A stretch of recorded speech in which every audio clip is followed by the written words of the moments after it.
الله سبحانه عنده عوض عن كل فائت.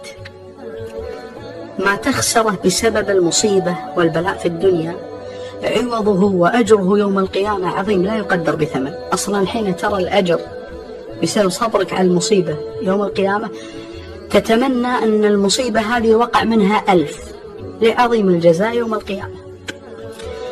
قل الحمد لله، قل الحمد لله على كل حال. قل يا ربي تيسرت أو تعسرت فقط رضني بما قدرت وقضيت.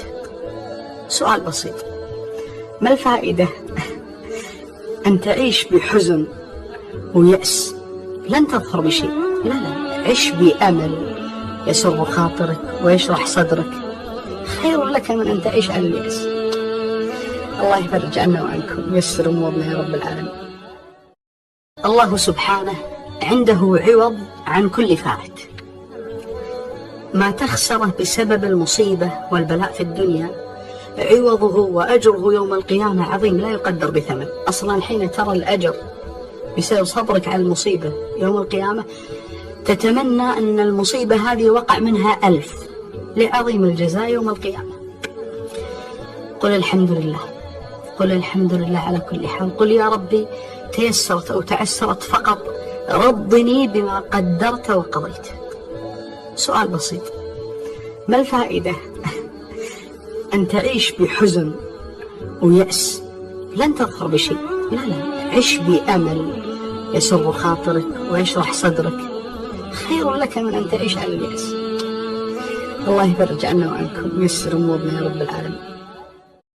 الله سبحانه عنده عوض عن كل فائت.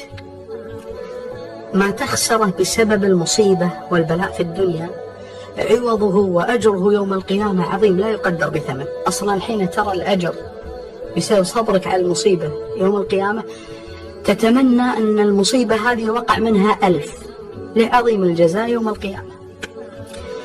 قل الحمد لله، قل الحمد لله على كل حال. قل يا ربي تيسرت أو تعسرت فقط رضني بما قدرت وقضيت. سؤال بسيط، ما الفائدة أن تعيش بحزن ويأس لن تظفر بشيء؟ لا، عش بأمل يسر خاطرك ويشرح صدرك، خير لك من أن تعيش على اليأس. الله يفرج عنا وعنكم ويسر أمورنا يا رب العالمين. الله سبحانه عنده عوض عن كل فائت.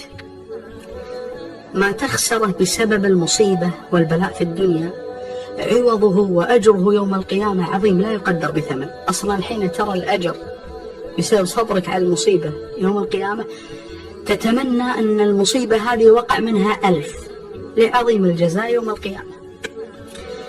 قل الحمد لله، قل الحمد لله على كل حال. قل يا ربي تيسرت أو تعسرت فقط رضني بما قدرت وقضيت. سؤال بسيط، ما الفائدة